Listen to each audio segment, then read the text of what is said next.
Hey y'all, welcome back to my channel. If you are new here, my name is Coach Chrissy. On this channel, I document my weight loss while dealing with insulin resistance, and so I document my inflammation, my hormones, and everything like that to balance it and to lose weight naturally in a sustainable way. So if that is something that you would like to know more about, make sure you subscribe because most people love it here. So hopefully you do too. This is week 8. Oh my God, it's like these weeks are going by so fast. And like once the end of the year gets here, like everything just, basically speed through once Christmas time comes. So that's definitely what it has been. It is a new number on the scale that we haven't seen before. So I'm just gonna put a screenshot because I forgot to do the whole screen recording. So here go my new weight.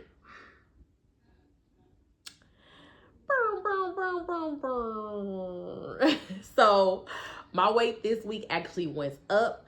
I'm 213 pounds to 13.8 pounds. And there's a lot of factors I know of why this went up. The first factor was I got on top of it, meaning I observed, and I pivoted. So anytime that I'm trying to use my top method, I know that if everything works out good, I'll lose the weight. If my body is adjusting or my body doesn't like it, I'll gain weight. But I definitely wanted to get things really more solidified while stepping into the new year. So I just know like what my body really loves. So this week I knew I was going to gain a little weight. Plus last week I don't know if I told you guys that I was PMSing. So I knew that, my best friend was around the corner and she actually came this week. So, of course, hormonal changes, Christmas time. I didn't cook for Christmas, but I did order pizza. So carbs, things like that. So it's not real weight gain. It's not real fat gain, which I know that we watch a lot of videos saying that, and even me, I'm saying it to even be comforting to myself, but it's like the scale going up is a scale going up. It doesn't matter if it's from water, inflammation, muscle, whatever. It just means the scale is going up. And for a person who deals with obesity and weight gain and just how hard it is to lose weight, when like if you're like myself with insulin resistance and autoimmune disorder and a lot of different hormonal issues, it gets kind of frightening. But realistically, it's like I have to keep on reminding myself that it's not real fat gain. And I've seen the scale go up like this even during the weeks. And then everything will balance, back out by the time that I do a weigh-in. So me knowing that, me getting very tapped into like how much water my body gains, is comforting as well to be knowledgeable of that. And I got knowledgeable of that by tracking my food, not the macros, but just by writing down what I eat. And so with that, and knowing like how many slices of pizza I had and how many cookies I had and all of this because of the holiday, only going up 2 pounds in water weight, like I'll take that. I'll take that. With me being a person who lost just under 60 pounds in 5 to 6 months, like this is something that I'm used to. And I've kept that weight off for almost 2 years now. Like, so my highest weight was 254 pounds. That was my highest weight I've ever seen on the scale. I have not seen that weight in over 2 years. So I've been able to keep that weight off even with gaining, some weight back. I haven't gained all of my weight back, and this is just what real weight loss, like I said, looks like, you guys. Let's go ahead and go through the numbers. Usually I do this like right at the beginning of the video for the people who are new here, but I just wanted to kind of give that not disclaimer, but acknowledgement and reassurance if you going through your own weight loss journey. And this is another thing of why I weigh myself every single day. I wouldn't have known how my body reacts to carbs and water weight had I not been weighing myself every single day. So the scale and the number is not to beat myself up, is to learn my body.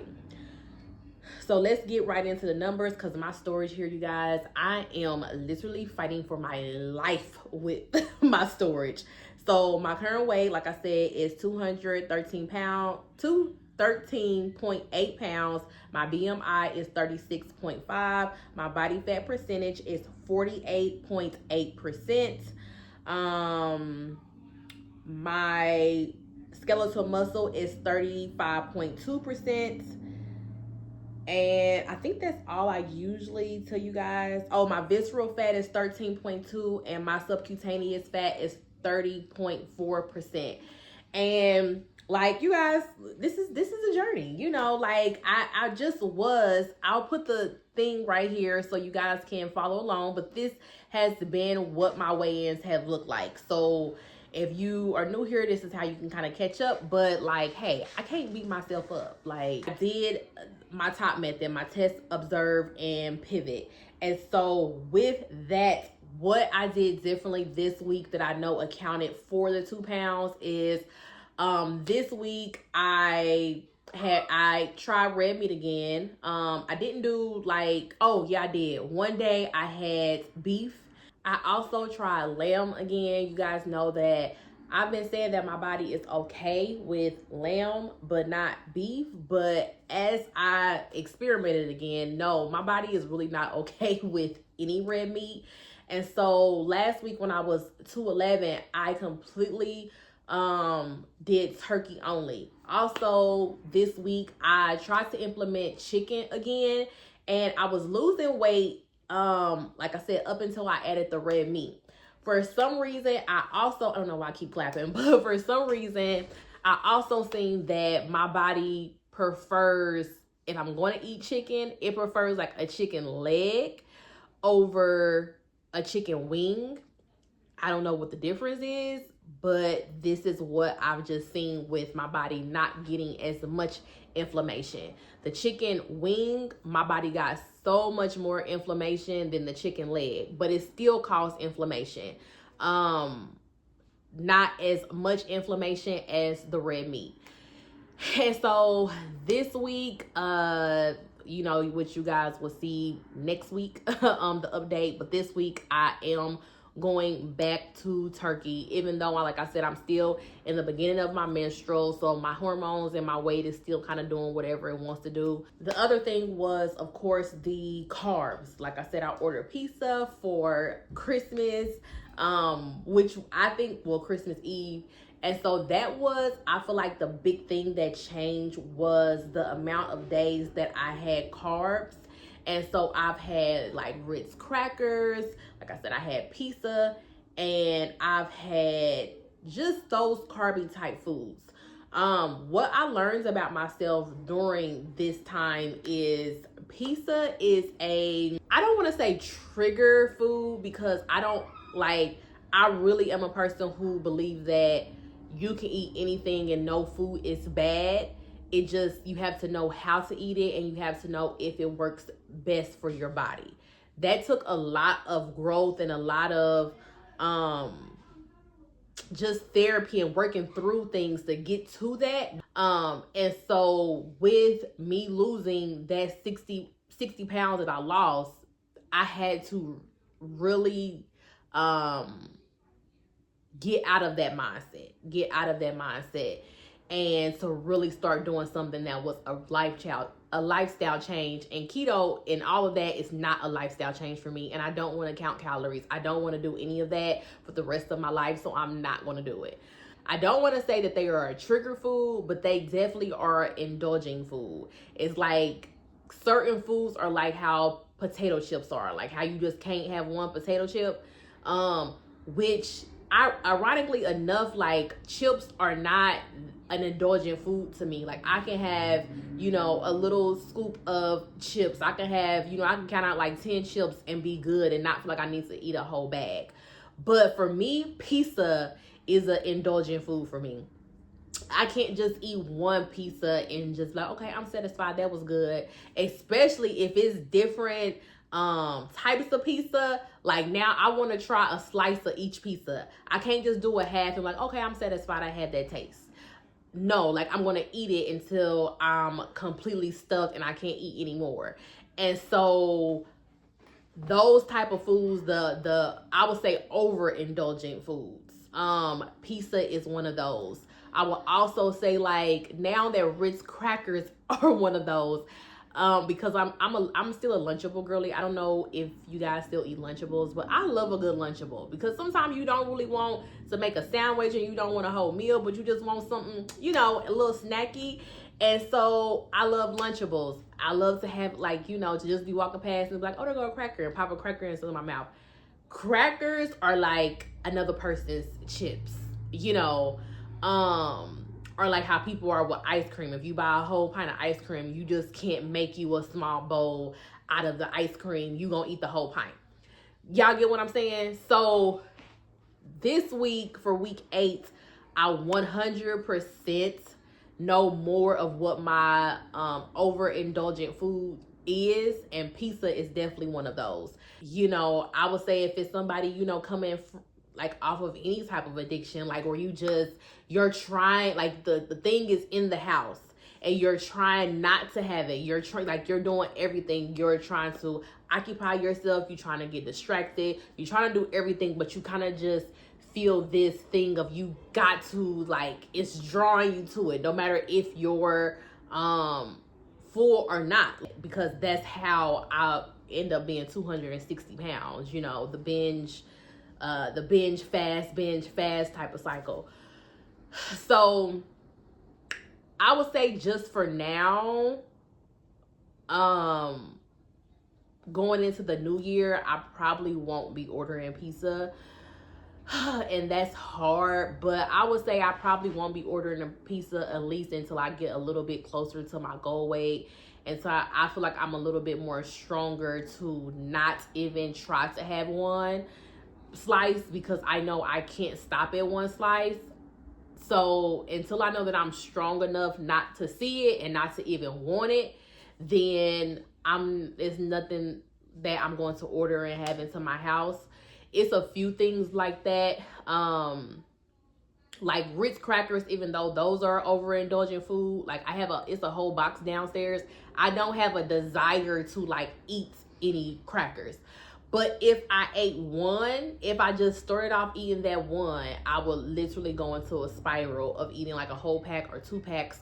So I've gotten a little bit more restraint over like the crackers more than pizza. I don't know if you guys are already have like lost a massive amount of weight, or you're trying to lose a massive amount of weight. If you're trying to lose, I would say if you're trying to lose over 40 pounds, you're trying to lose a massive amount of weight, you will, if you don't understand what I'm saying right now and you kind of hear people saying it, you will understand it once you start to lose the weight. What it's going to take for you to lose 40 pounds plus is going to take a completely different you. Like, you will not laugh at the same things you laughed at. You will not tolerate the same things you tolerate. You will not find joy in the same things you found joy. Like, your hobbies will change. Your circle is going to change. Your conversation is going to change. The things you like and enjoy, everything is just going to change. And it's going to be a huge grieving process. Yeah, basically, hunger cues was out for week 8. No hunger cues. Dealing with constipation, dealing with pretty much every single thing because of the way that I ate. You guys know, also this week I did, for drinking wise, I did make sure that I drink a gallon of water a day, and I had an electrolyte every single day, because I started doing 10,000 steps every single day. And so doing 10,000 steps every single day, I noticed that my body wants to have an electrolyte every single day. This week, I feel like, for week 9, I keep on saying this week. For week 9, I'm going to go back to every other day with an electrolyte, but I'm going to bring down my steps. I'm going to bring them back down to 7,000, because bringing them up to 10,000, anytime you increase your activity, you are going to spike your ghrelin hormone. It's going to wake up, and that's your appetite hormone, and so it's going to make you want to eat more.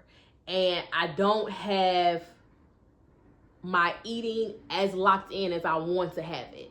I still have times where, like I said, I'll grab some different things, and so I don't like to feel hungry. This past 7 weeks, I haven't felt hungry. It's been a smooth, like, to get from the 229 to last week I was 211. That was smooth. That was easy. This week it was harder because I was pushing myself harder. And so I'm going to bring that back down to the 7,000 steps a day, to the electrolyte every other day, because I don't like to feel hungry. I like to feel satisfied. And when you increase your exercise, your body wants glucose. So this week, you guys, mindset shift is, for me, this week, for week 8, is more is not always better. And to also understand that when your body says something the first time, believe it. Just how we say, when a person shows you who they are, believe it. When your body tells you that it doesn't like a certain thing, that whatever, like, believe it. And so with that, I don't know how much red meat will be in my day-to-day, which is good for me, because it's good for my pockets, because lamb is expensive. Right now, you guys see feathers starting to grow for me. I'm literally going to be turning into a turkey, and that's fine. But until I find more sources of protein that are low in carb, and no soy and things like that, that my body also has trouble with, then I would just be eating turkey for my protein source. So that is it, you guys. Let me know, what are your goals for the new year, so we can start working through that. I can start maybe making some videos about that and helping you through that process. So you guys know that I always have a micro goal and my big goal. My micro goal for the weight is still to get down to 209.